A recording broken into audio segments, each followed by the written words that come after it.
Hey, welcome back to the channel. In today's video, I'm going to be reviewing Malaysia Airlines business class on my recent flight from Singapore Changi Airport to Kuala Lumpur International Airport in April 2025. I'm going to be reviewing the pre-flight food and drink options, as well as my visit to the lounge, the seat and overall plane experience, the food and drink served on the flight, and of course, the plane facilities. Our flight today from Singapore to Kuala Lumpur is very short, not even 300 kilometers, and you're only airborne for about 40 minutes. This truly is one of the shortest business class flights in the world.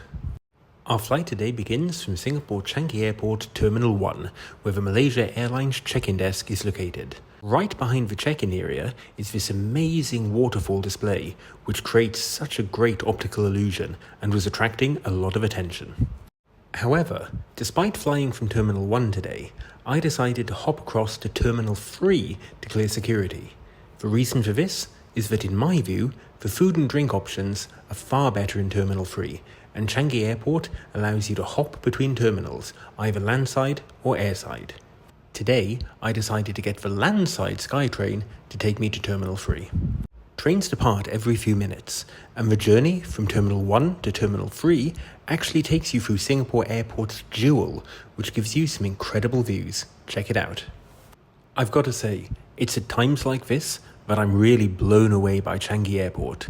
It's hard to believe this is the inter-terminal transfer train at an airport. Just let that sink in. Really incredible. I personally feel it's worth taking this train just to get the experience of going through Jewel. We arrived at Terminal 3 and cleared immigration in about a minute. Now, the reason that I came to Terminal 3 is because I have a Priority Pass card, which gives me a food and beverage credit at some of the restaurants in the terminal. Today, I went to the Kitchen by Wolfgang Puck. For my meal using my food and beverage credit, I had this burger, which was an Australian beef patty, topped with a slice of foie gras and some truffle fries on the side. It's every bit as indulgent as it looks, and tasted fantastic.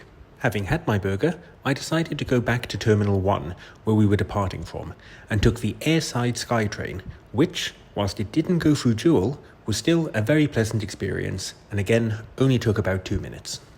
I really love how easy Changi makes it to transit between terminals. Hey, if you're enjoying the video so far, please subscribe. Having arrived into Terminal 1, I decided to go to an airline lounge. Whilst Malaysia Airlines doesn't have its own lounge at Changi Airport, because it's a one-world airline and I was travelling in business class, I was able to access the Quantis Lounge. At the time I arrived, the lounge had only just opened. I believe it opens around 2 o'clock in the afternoon, and it was deserted apart from 1 or 2 other people. The lounge has a chef station, and so I decided to order something from that. These were the Dan Dan noodles. I've got to say, they were tremendously disappointing. I think the saying is true. Don't order Asian food in a Western lounge, and don't order Western food in an Asian lounge. You're going to be disappointed. I decided to try one of the Western desserts, which was a sort of mango cream mousse, and I'm not going to lie, again, it wasn't great. Look, there was nothing outrageously wrong with this food, but compared to the Dan Dan noodles served in the cafe lounge, this was a disappointment.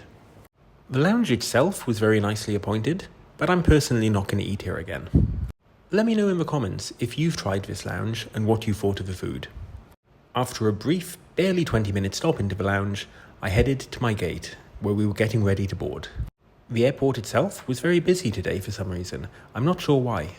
I think those people running are perhaps late for their flight. It took me about 5 minutes to walk to my gate, and when I'd cleared security, I took a shot of this. The Malaysia Airlines 737-800 that was going to take us to Kuala Lumpur.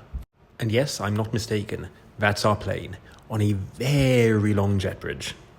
Boarding was quick and efficient, and I took my seat in seat 3A, the last row of business class. One thing you'll notice here is the lack of in-flight entertainment built into the seats. You're able to connect your iPad or phone to the in-flight Wi-Fi to stream certain movies, but I didn't bother. This is only a 40-minute flight. The seats are arranged in a 2-2 configuration, giving 12 seats in the cabin, and are decorated in Malaysian Airlines blue leather. Overall, as you can see, there's plenty of legroom here. I had no trouble stretching out my legs.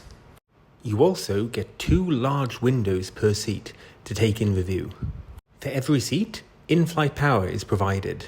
This is comprised of a universal power socket, a USB-A, and impressively, a USB-C socket as well. It's so rare to see USB-C charging, so I was very pleased to have this. Because a lot of passengers will have a seatmate, and the armrest is not huge, a little pop-out tray comes here, so you can put your drink on it or in-flight snack. About 20 minutes from boarding, we pushed back from the gate and made our way to the runway. The journey to the runway took about 5 minutes, not too long. I'm going to speed up the takeoff so as not to bore you.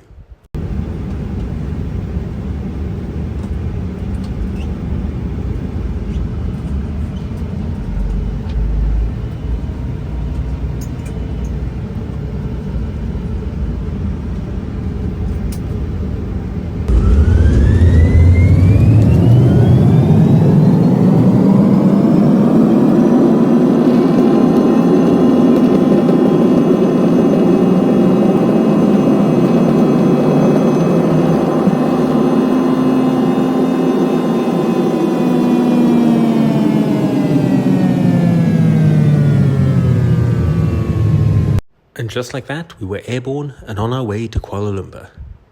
One thing I loved about this flight is that after takeoff, we got some incredible views of the Indonesian islands below.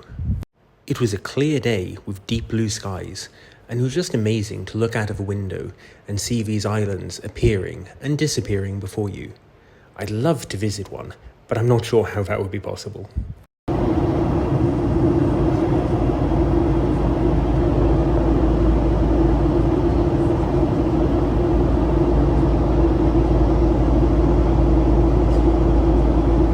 The back of the seat gives clear instructions on how to connect to the in-flight Wi-Fi. As this is a 40-minute flight and a meal service is included, the crew sprang into action and delivered the meals. Today's meal consisted of a hot beef curry, some roti pancakes, some peanuts, and a small cube of chocolate for dessert. I was super impressed by this. You got to bear in mind, you are literally airborne for 40 minutes. To serve a hot meal and drink is incredible. Keep in mind that some American airlines won't even do a drink on a flight that is twice this length, so credit to Malaysia Airlines for pulling this off. They say that the most sincere compliment you can give a chef is an empty plate, and this shows here. This was really tasty and perfectly sized for the flight length and duration. The crew were also really proactive in offering drinks, bringing around a can to top up my Coke later in the flight. Having eaten, I went to check out the toilet and had the same problem that I encountered on pretty much every 737-800 flight I've taken.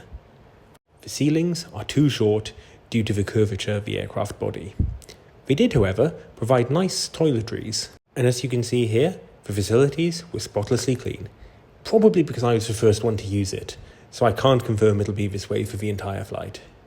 By this point, the captain had already announced that we were beginning our descent into Kuala Lumpur Airport, so I sat back, relaxed in my seat, and took in these amazing views out of the window. As usual, I will speed up the landing so as not to bore you.